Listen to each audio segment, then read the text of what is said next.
My friends, at this very moment, the President of the United States officially has a price on his head. The pro-Iranian terrorist militias in Iraq have published a statement offering $10 million to anyone who gets to Trump. And the media linked to the Iranian regime has released supposed locations of the president. The information is official and has also been confirmed by multiple sources. And this is not the only bombshell of the day. Last night, United States Central Command completed its 6th consecutive night of operations in Iran, and it was the most intense night of all. 5 bridges were brought down, the airport was put out of service, and an 80-meter control tower collapsed completely. The siege around Bandar Abbas, the city that controls the Strait of Hormuz, began to slowly tighten. Iran responded by firing at 7 countries in a single day. And in the midst of all this, the Arab world began to turn against Iran. One of the most watched journalists in Egypt looked at the camera yesterday and asked, "Why do you attack everyone except Israel?" So stay with me until the end, because today the board has shifted once again. And I promise you one thing, whoever stays until the end of this video will definitely leave here with all the important information. Whoever leaves in the middle won't know what to say when someone asks what's happening in the Middle East, so stay until the end because I promise you'll leave here very well informed. Once again, straight from Israel, right from where everything is happening. And before anything else, let me bring you back to yesterday's live stream. Last night, I showed you here the 3 cards Trump has on the table. Karg Island with points along the Strait of Hormuz, Pickaxe Mountain, and Iran's energy infrastructure. You remember that, right, guys? I also showed you here the naval blockade stopping the first ship by force with a precise shot right in the engine room at sea. I also showed you the solid fuel missile that the regime keeps with only one target in mind, and that target is Israel. Welcome everyone. So if you missed this live stream, I'll leave it linked in the cards up here after this live stream ends. So last night took that whole logic and turned it into a map. But before we get to the news, a quick 1-minute lesson. There is a military principle that's even older than gunpowder. Before entering a place, you isolate the entire area. So you cut off the roads, cut off the bridges, knock out its long-range eyes. Those inside don't get reinforcements, and those outside can't get in. And when the isolation ends, the entry begins. So keep this principle in mind so you can understand what's happening now, folks. Because today, the map of Iran speaks louder than any official statement. And now let's see what happened during the night after our last live stream. If you're joining the channel, go ahead and leave your like so you don't forget to do it after the video. Folks, do it now. Leave your thumbs up. That really helps the channel and helps YouTube understand that this video is relevant and shows this video to other people. Look at that. Early morning. US Central Command officially confirmed the 6th consecutive night of operations against targets in Iran. And according to the statement itself, it was the largest and most intense since the beginning of this round. Pay close attention. Every day it goes up another level. Each day of fighting, another level. This was the most intense, meaning much more than all the other nights. Will this Friday night now be more intense than the previous one? Time will tell, right, Guido? The days will tell. Look at this. Fighter jets, drones, and ships fired precision munitions at dozens of targets. Guys, there were a lot of targets this morning. Coastal surveillance radars, air defense, military logistics supply depots, the regime's naval capabilities. And the statement ends with a sentence that's a message in itself. Look at what they wrote. More than 50,000 American troops operate in the Middle East, vigilant, lethal, and ready. End quote. That's a statement from the United States, okay? And now pay attention to the detail that completely changes the interpretation of what happened all night.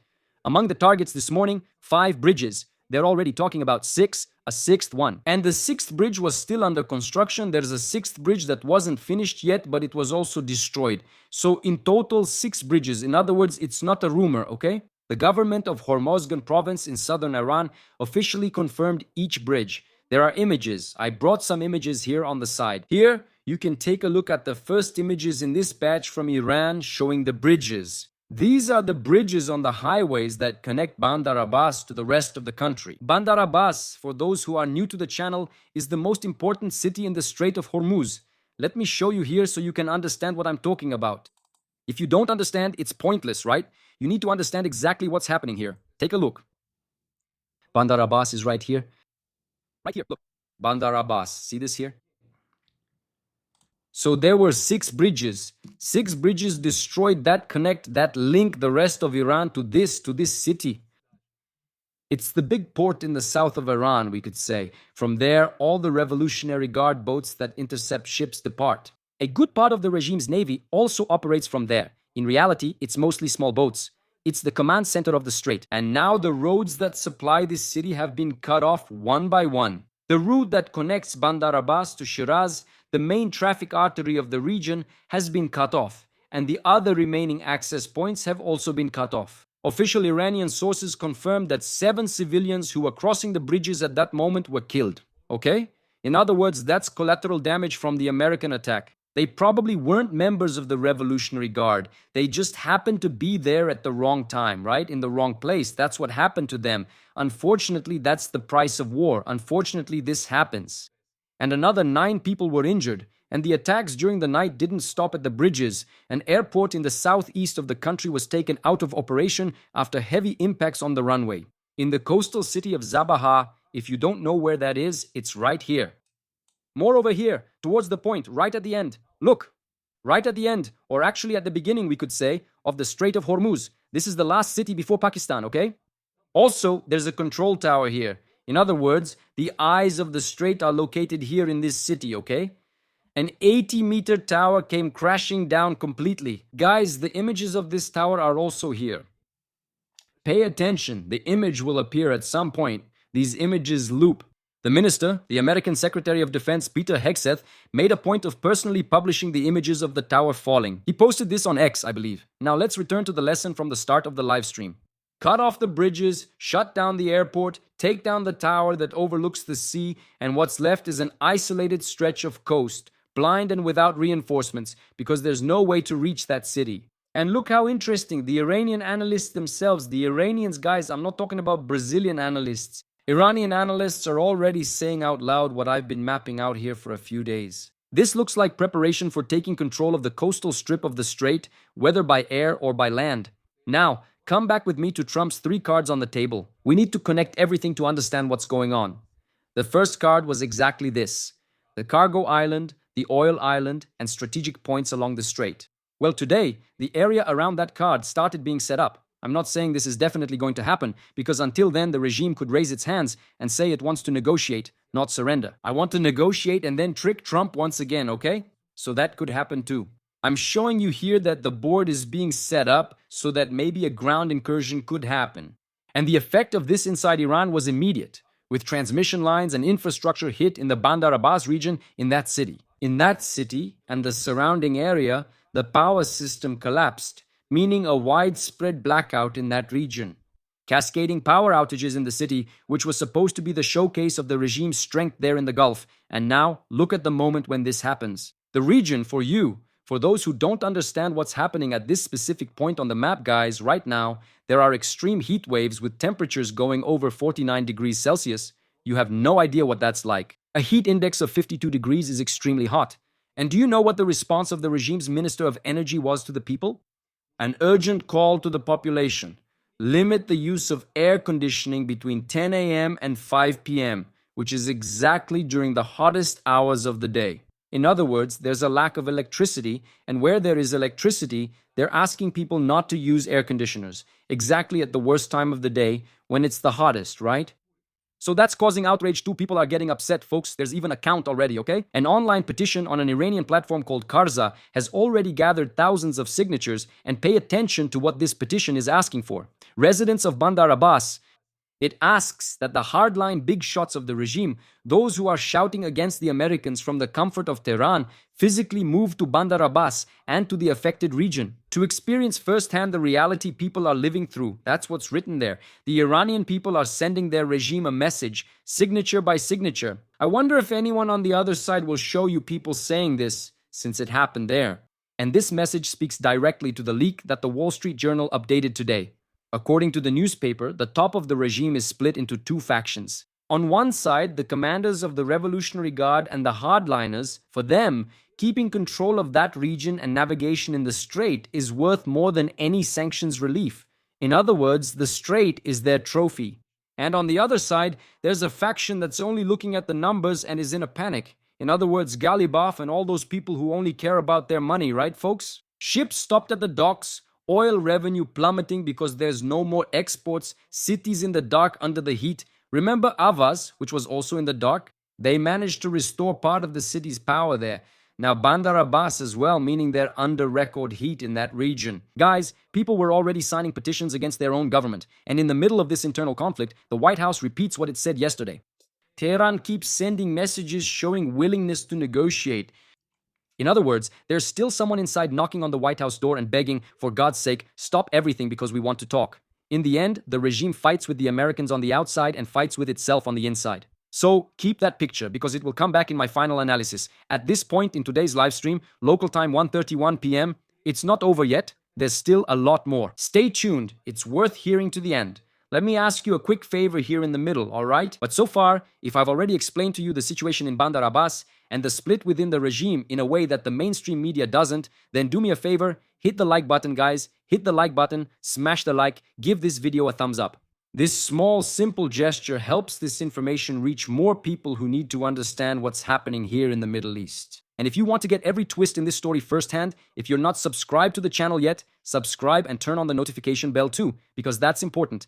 Things are changing here minute by minute, hour by hour, and if you're not subscribed, you're going to miss what happens next. And now let's go to the other side of the board, because Iran responded, and it responded by spreading fire across a huge geographic area yesterday. In the last few hours, Iranian missiles and drones entered the airspace of 7 countries. I'll repeat, folks, because it's really hard to believe 7 countries in a single day: Jordan, Kuwait, Bahrain, Qatar, Iraq, Oman, and Syria. Let's break it down so you can understand. In Jordan, right here on our side of the border, the kingdom's army intercepted 3 missiles that invaded their airspace. Another night of interceptions in Jordan, which is our neighbor right across the border. Okay? Now again, let me make one thing very clear. They say they intercepted them. Satellite images have just been released, not only from Jordan, but also from Abu Dhabi, from the base there in Abu Dhabi, showing explosions. In other words, they struck things inside those bases, okay? But this side says they intercepted everything. We know how this works, right, guys? No one tells the truth, and no one fully admits it happened. So, satellite images released just now, let me see, 10 minutes ago, show the targets there that Iran managed to hit, okay? With these missiles, they managed to hit bases in Jordan and also a base there in Abu Dhabi. The one we talked about yesterday, the one they said nothing happened at, okay? And a lot of people came here to say, I didn't hear anything, I live here, I didn't hear anything, that's fine, you didn't hear anything, but it happened. Satellite images released now show that, yes, they hit the target there at a base in Abu Dhabi. And I repeat here the warning I gave you yesterday. Watching what comes down in Jordan means watching the corridor between Israel and Iran.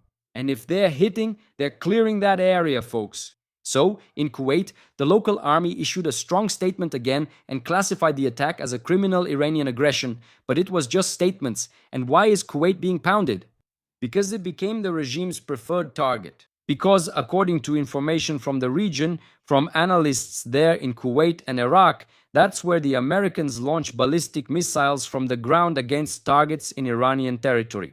Iran targets the source of the attack, in other words, it's firing at that launch site. In Bahrain, real sirens went off. They sounded once again during interceptions over an air base as well. And in Qatar, the attack was directed at the largest American base in the entire region, right? We know it, it's Al Udeid, and there, the Ministry of Interior confirmed injuries caused by interceptor shrapnel. In other words, there are also injuries in Qatar. Just because the missile is heading toward the base doesn't mean there can't be injuries in the middle of the city. Remember that they are intercepted before reaching the base, which means right where the city is. And after the interception, parts of these missiles are going to fall, right, folks? They're not going somewhere else, they're going to have to fall. Debris from explosions will fall, so anyone below should take cover when the siren sounds, even if the missile isn't targeting your city. In Iraq, the Erbil region in Kurdistan was added to the list once again. And Oman, folks, Iran itself admitted to targeting American radar systems in Oman.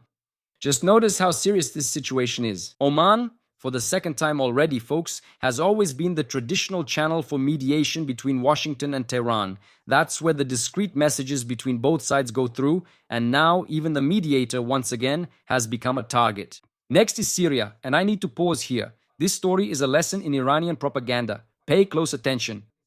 The Revolutionary Guard, you'll see this story somewhere. I'm already telling you how to respond because it's a fact. I'm not making this up. The Revolutionary Guard announced the 11th wave of operations today with a lot of fanfare, which they called Victory 2. And they stated that the regime's aerospace force struck the command center of the American Special Forces at a base located in southern Syria. This base is located at the tri-border area between Syria, Iraq, and Jordan, and according to the statement, the regime would have dismantled radar systems and helicopters at many American bases. That's the official statement. Impressive, isn't it? Anyone who only reads this statement would be impressed. For those who don't really know what's happening in the Middle East, it goes unnoticed. It goes unnoticed. I say it goes unnoticed because they don't know what's really going on here. There are only problems in this story, folks. The Americans completely left this base in February. On February 11, 2026 to be exact, the withdrawal was officially announced by the Central Command at the time, and the site was handed over to Jolani's army, the Syrian army, which has occupied this base ever since. There are images of the American army leaving, there are images from the 11th, and images of Jolani's army arriving, so it's totally fake, right, guys? Just notice how big this lie is. The regime fired at a base that hasn't had any Americans for about 5 months now, and announces a great victory with many American casualties in a place where there were no Americans. That's it, my friends. This is the perfect picture of the regime's propaganda machine. When you can't produce a real victory, you produce a victory in an official statement. And then comes the second part of the problem, which is that there are a lot of parrots out there repeating these false announcements as if they were true. This really reminds me of Israel's entry into Gaza. For those who still remember, there were parrots, especially in Brazil, parrots talking about 25,000 casualties for the Israeli army. 25,000, a number just made up, thrown out there, repeated by people who have never even set foot in the Middle East and never checked anything at all. Are you really parrots? It's a joke. That's just ridiculous. And take note of this lesson because it applies to everything the regime announces from now on. And there's another chapter from that same early morning that almost no one is reporting. The Revolutionary Guard also fired at bases of a Kurdish group that opposes Tehran inside Iraqi Kurdistan. At least 9 people were killed at that location, 9 Kurds. While the regime shouts against America over the loudspeakers, it takes advantage of the cover of this war to settle scores with its own opposition. It's the usual pattern, and the overall numbers from the other side also came from the regime's own Ministry of Health. At least 38 dead and more than 400 injured since the resumption of fighting between the United States and Iran. And here, that golden rule of this channel is worth repeating, the one you always need to remember. When the regime itself confirms the number, it means the real situation is much worse than what they're saying. Much worse. Now let's move to the sea because the naval blockade has gotten a name, a tally, and a picture. In the statement, the Americans called this siege the Steel Wall. Now it has a new name, the Steel Wall. They've officially released the numbers. 3 commercial ships tried to break the blockade but were completely rerouted. A ship ignored warnings and became disabled in the water, just as I said in last night's live for those who watched. If you missed it, watch the replay. And now there's a new type of boarding has now been added. American Marines boarded a tanker in the Gulf of Oman on Wednesday for a full inspection of cargo and documentation. And why is this happening now? Because this was actually communicated and made public by the Americans that this boarding had taken place, and the American Defense Minister published photos of the operation. Marines on top of a loaded tanker with the Iranian flag hoisted on the mast and, along with the photos, a short phrase, "Iran does not control the Strait of Hormuz." In other words, this blockade is more aggressive than before. Right? It's more aggressive. They're taking the ship out of circulation. They're taking the ship somewhere else. I'm not sure where they're taking the ship since it was boarded and everyone was taken away by the Americans, right? But the other side also responded similarly. The Revolutionary Guard officially announced, see the statement. As long as American operations continue, the export of oil or gas through the Strait of Hormuz will not be allowed. End quote. This isn't just talk, folks. On Monday, the 13th, the tanker had already been hit by a missile off the coast of Oman, according to the British agency that monitors commercial shipping in the region. And according to new information, another ship may have been hit. Now, guys, about an hour ago, another ship may have been hit by the Revolutionary Guard there in the region, off the coast of Oman. So notice the contrast because it says a lot. On one side, the Americans stop ships with rules, warnings, and boarding to keep the strait open for world trade, of course. And on the other side, the regime fires missiles at civilian ships to forcefully close the strait. One works to keep the passage open, the other works to choke it off. That's exactly it. That's exactly what Iran is doing. Tatiana, thank you for your report. She lives in Doha, and she's saying that today was very intense in Doha. There weren't many explosions, but the few that happened made a huge noise. That's a statement from someone who is there in Doha right now. Thank you, Tati. The regime's big gamble has always been this: to close the strait, to blow up the price of oil. Pay attention, everyone, to totally blow up the price of oil and make Americans feel it in their wallets and make Trump lose the elections over there. Remember that? But look at what's happening. Back in March, at the height of the panic over this war, oil hit $114 a barrel. Do you remember that? I think at the peak it even went a bit higher, 118 I think. It reached 118. And today, with that same blockade, guys, nothing has changed. 6 nights of operations and ships being hit, oil is now around $81 a barrel. It's not going above that, guys. Brent is at just over $81. It has gone up very little since this round started. So, just pay attention to how significant that is. The regime's main economic weapon, expensive oil, is practically not working this time. And here's the question I leave for you to think about, and maybe you know the answer. Has the world already adapted? Remember that I talked to you in a live stream a long time ago about how the world adapts to situations. Have the major producers already adjusted the supply and the oil routes so they no longer depend on this strait? I mean, are pipelines bringing oil in from somewhere else now, right? It could be, because if the price doesn't skyrocket even with the strait under fire, the biggest threat from the regime has turned into what kind of shot? A blank. A blank shot. It's not worth anything. And now I get to the news that opened this live. A bounty has been placed on the head of the President of the United States. The so-called Islamic resistance of Iraq, that is the Hezbollah of Iraq, which is the umbrella for pro-Iranian terrorist militias on Iraqi soil, published an official statement dated yesterday. After we finished this live yesterday, they published this: $10 million as a reward. According to the statement, the money supposedly came from donations from supporters, and the reward, in their words, is for anyone who gets to the president or helps locate the president. And what triggered all of this? Why did this start now? Why not make this offer earlier? According to the militias themselves, it was Trump publicly recalling the 2020 operation that took General Qasem Soleimani of the Quds Force out of the picture. Do you remember him?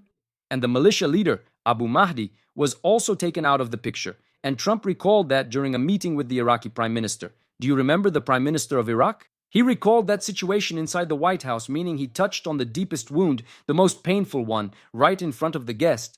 The most sensitive one possible. The guy from Iraq saying he's going to disarm the militias and saying that to him in front of the whole world. And there was also another factor that set off alarm bells in Washington.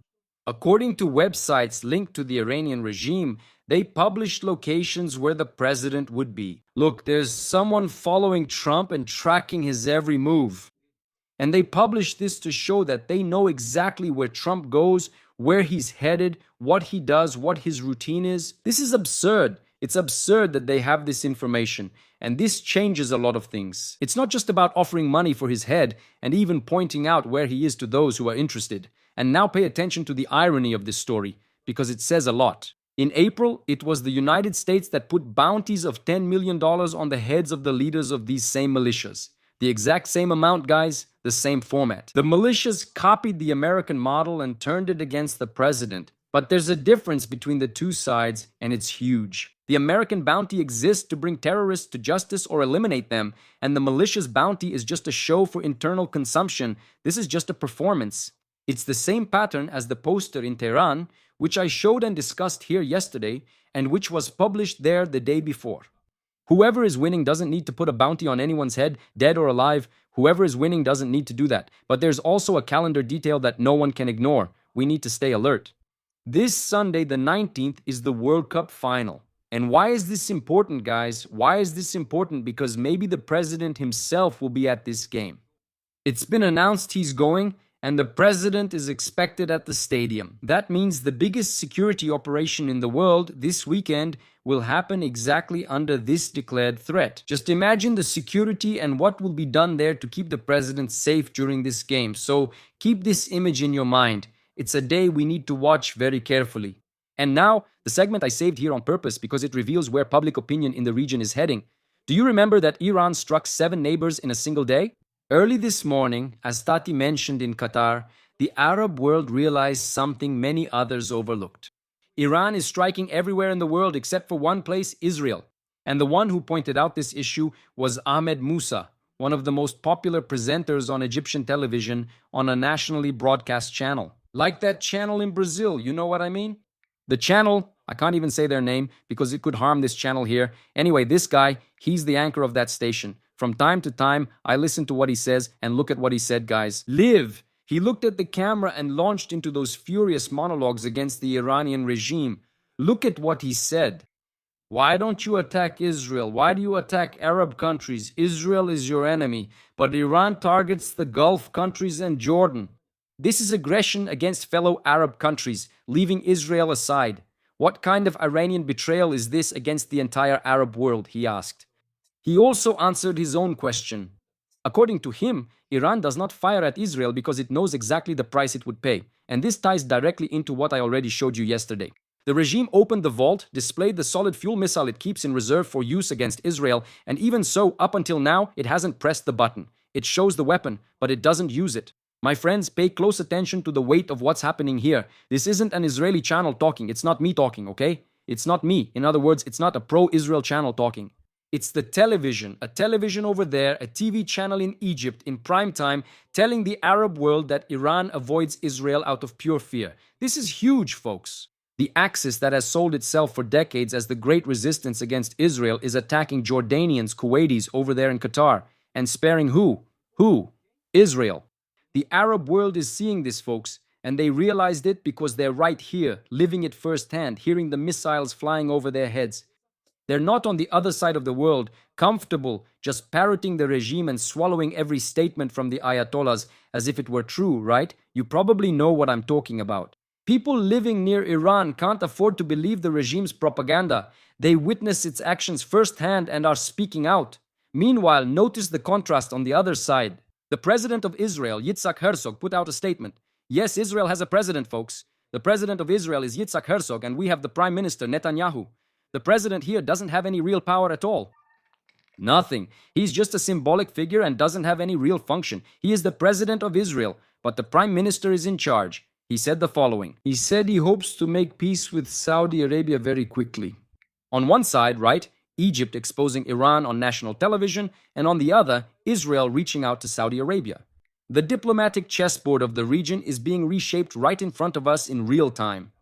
And if the president here said that, it's because he knows something. He doesn't have decision-making power, but he wouldn't say that for no reason, guys. He doesn't say that without something to back it up. He's saying it because there's something going on behind the scenes moving toward this agreement or towards Saudi Arabia joining the Abraham Accords. And then, the most important thing to note to complete this picture is that Qatar came out publicly to strongly deny it. They deny the reports that they joined the military campaign against Iran because they're afraid. They called it all false information created to undermine Qatar's role as a mediator. Qatar denies that it's participating. The Emirates deny that they're participating. Saudi Arabia denies that it's participating. Even Kuwait denies that it's participating, but there are missiles coming from Kuwait. It's true it's from an American base, but they're heading toward Iran. Everyone denies it out of fear. Until they're sure the regime will fall, they'll keep denying it. So write down what he's going to be, Qatar said mediator, right guys? Because when this phase here ends, they, right, this phase will end at some point. They're the ones who will have to sit in the middle of this whole story again once more. And before my final take here, two behind-the-scenes signs that almost no one is putting together. The first sign is in the sky. Flight trackers have identified at least 10 military transport planes leaving American bases in Germany heading to the Middle East. Pay close attention, I'll show it on the map. Live. Look at this, guys, look at the amount. First of all, right here in the Gulf, those same planes are still circling, orbiting, right? Or waiting, just orbiting anyway. This is what we can see. Seriously, there are all these planes here, guys. Look at the number of commercial planes in the region. These here are just the American military planes, okay? I could also show military planes from other countries, but they all have their transponders turned off. I searched for England, France, and Israel, but they never appear. Yet the United States always shows up with no issue. Probably what you're seeing here is just what they want us to see. Underneath this, or above it, there's a lot more that we're not seeing. Surveillance aircraft, fighter jets flying around. Here and there, the fighter jets show up. Here and there were fighter jets, and yesterday there was even a problem. One made a forced landing in the United Arab Emirates. An F-35, it made a forced landing here in the Emirates region. This place must be full of fighter jets. Now look at what's headed to the Middle East. Look, guys, pay attention. Let's move over here to Europe. Can you see the situation here? 2, 3, 4, 5, 6. This one already passed through here. 7, 10, 8. 8, 8. 2 more already landed here. 8 are headed to the Middle East. This one left here and is heading to Europe. 10 more arrived in Israel, guys. 10. What could they be bringing here? Weapons. More weapons for the Middle East. A lot more ammunition for that region. In other words, this is far, far from over. That's why it's important to keep track of the movement of the planes, guys. This is extremely important. Another intelligence aircraft also took off from Italy, and aerial refuelers are crossing the Atlantic too, guys. There are refuelers crossing. Pay attention. More things are still happening on the map. It's not over. A lot of things are coming here to this region. A lot is arriving in this region in real time. It's not training, and it's not routine either. Don't say it's routine because this is not routine. They do this kind of movement, but not like this. This is not routine. This is reinforcements coming in. The next step, okay? Yeah, let's go. The second signal came from the press here in Israel. A channel here reported that the Americans are preparing a new list of targets in Iran. And this list includes power generation and transmission facilities. The next phase. Exactly the third card on Trump's table, which I already showed you yesterday. The promise was for next week. The list is already being put together now. Trump himself captured the spirit in a statement today. We are achieving a great victory in Iran, and very soon you will see the fruits of this effort. And now let me give you my take on all of this, folks. Put the pieces together with me one by one. Bridges cut around Bandar Abbas. Maritime control tower down. Airport out of operation. Naval blockade with the score announced and the interception photographed, right? There's video of all of this. Reinforcements. Air reinforcements crossing the Atlantic. This is no longer just a sequence of random shots. This is a siege being redrawn or drawn with a ruler around the Iranian shore of the Strait of Hormuz. And a siege, as I already showed you here at the beginning. That's what you do before moving in by land. I'm not setting a date for when this will happen. There's no way to be sure because nobody knows. Only they know, the Americans. Maybe someone here in Israel knows about it. But the map's layout points in only one direction. And inside Iran, the situation is one of division and cracks. Once again, the leadership is split between holding onto Hormuz and saving the economy. The people of Bandar Abbas are signing a petition against their own hardliners. Did you catch that, Mortadella? A petition. The folks in Bandar Abbas are studying so they can speak up and not talk nonsense. A regime that needs to fire at an empty base in Syria, just so they can announce a victory. That needs to put a bounty on the president's head to look strong. And in the middle of all this, they keep sending messages to the White House saying they want to negotiate. Whoever is in control doesn't do any of this. Iran is not in control. Period.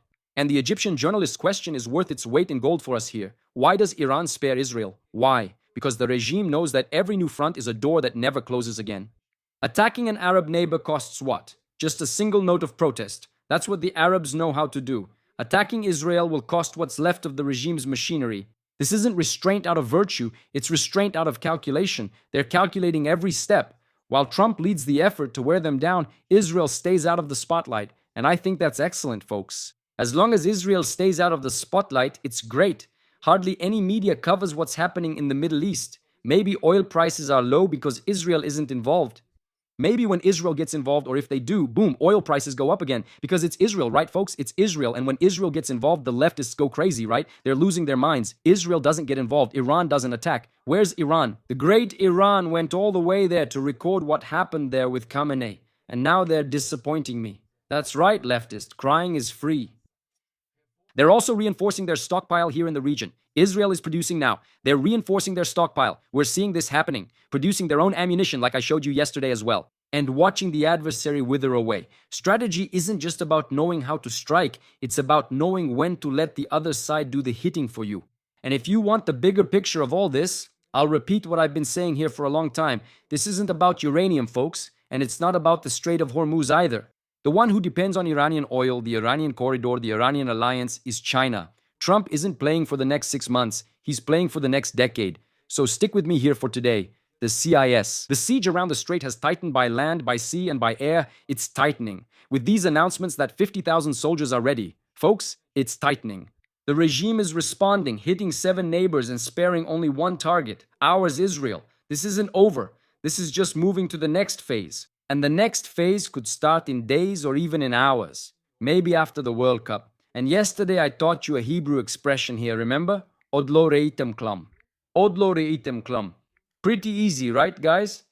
You still haven't seen anything yet. And today just proved that. And I'm here following every move, every flight, every leftist posting nonsense for people in Brazil to believe, every decision straight from Israel. Subscribe, turn on notifications, and share this video with your family and work groups since mainstream media won't cover this. I'm not making this up. They don't put the pieces together like this. Thank you, Issa Silva. You have to add some comedy, right? These guys are a joke. These leftist clowns are a complete joke. I've never seen so much nonsense in a single live stream from these guys, for God's sake. Based on your military experience at the shooting range, right? On your great military experience of shooting at the range. That was the closest he ever got to real gunfire, right? Or to a war. Impressive. He still thinks he knows something. Listen up, leftists. Trump is defeating the terrorists and you're next.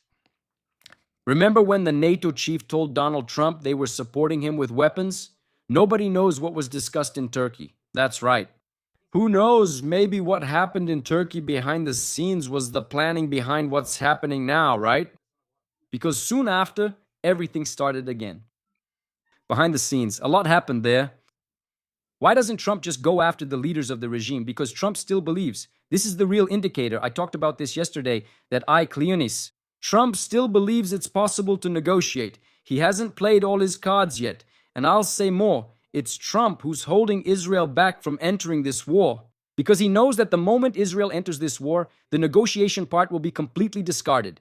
Because Israel will go in and eliminate all those people. They will eliminate them. They will eliminate Gaba Galibaf, Aragat, all of Varid, all of them will be gone, people. And that's why he's holding back. He's holding Israel back. Don't do anything. Stay put.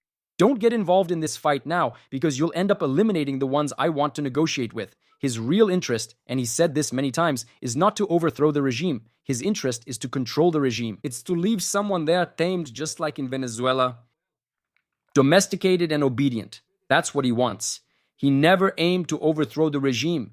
Ignore the idea that he did. He made his intentions clear. Even Netanyahu said the goal wasn't regime change. Sadly, that's unfortunate for those who died in Iran. Unfortunately for those who left and believed that this was actually the goal of this war. But that's not his goal. It's not me saying this, guys. He already said that. He wants to leave someone alive. He wants to destroy enough to weaken the hardliners, so that the other side, the political wing, can come in and negotiate with them. Here in Kfar Saba, keeping track of every drone, every mortar, and every useless statement from the Arabs. Thanks. David, after the meeting in Turkey, things changed. They're moving all the weapons to the Middle East. That's right, Aryasov. A lot has really changed, but NATO is still not in this war. At least not officially. Agnaldo, good afternoon, David. Francisco, David, why can't the Yemeni government eliminate the Hultans? Even with Saudi and US support, they still cause issues. Look, Francis. The war between Saudi Arabia and the Hultans lasted about 10 years. Just to remind those who don't know, 10 years fighting against the Hultans. The Hultans are not that easy. Have you seen the images from there? They can bring people out into the streets. Every Friday, more than 1 million people, supporters. More than 1 million. And the hardest thing about them is that they're not in the world of technology, okay? They're not in the world of smartphones. They fight like in the old days. Like in the old days, it's very hard to find a leader. You can't do it. It's extremely tough to fight the Hultans. I think they're even harder than Hezbollah or Hamas. Hamas is finished, right? But the Hultans are tougher than Hezbollah. They're much harder and too primitive. And the war is very modern. They can't identify, they can't find the targets. The area is also too problematic. And the Yemeni side isn't as strong as the Houthis side, which is supported by Iran. Saudi Arabia supports the Yemeni side, but not as much as Iran supports the Houthis. So there's also a difference in military power between the two sides. Eunice, you're a blessing. Thanks, Issa, for the super sticker. And Joseval, thanks. Is the F-35 meant to silence Erdogan? I don't think so. I don't think that has anything to do with silencing Erdogan. Not at all. On the contrary, I think that has nothing to do with silencing Erdogan. Nothing like that. It's a big mistake by Trump to provide that to them. If they end up providing it, I don't even know. I don't know how that's going. I know they wanted to sell the anti-aircraft battery to an Arab country, probably to the United Arab Emirates, the anti-aircraft battery they had, the S-400 from Russia. So they could be free from the sanctions in the United States. They can't sell airplanes because of those anti-aircraft batteries. So I think this time it's Trump making a mistake, giving that to them. But there's that aspect too, right? Until they actually receive those F-35S. The F-35 will already be like a small DJI drone, really tiny. I believe that in 10 years, because Israel will get another batch of F-35S in 10 years, I don't know. I don't know where Trump is going to get 5 F-35S to give them right now, only if he takes them from his own arsenal. Only if he does, since they take time to make and build. And as far as I know, they don't have those in stock ready to sell. As far as I know, but I could be wrong. So, do you remember Mortadella? Look, here are the planes arriving in the region. This is real time. Real-time images. Do you want to see the Strait of Hormuz? Let's see the Strait of Hormuz. Here is the strait. The Iranian side. No movement. 2 ships. 2 are passing by here. Let's see what flag those 2 are flying. Does anyone recognize this flag here? Write it in the comments. Let's see if each flag is stranger than the other. What is this here? Jamaica? I don't know. Something like that. 2 went by the side, it seems to me, on the Oman side. But the Iranian side is completely still here in the Bandar Abbas region. Stopped. The port of Shabaha, which is right here, look. Also not very busy. There's an Iranian ship moving here, and the rest are stopped here. This place was also attacked yesterday, the tower, right? The watchtower there was destroyed too. And here is the current situation with the alarms and the shots that happened in the region. Here's Qatar, look, Qatar.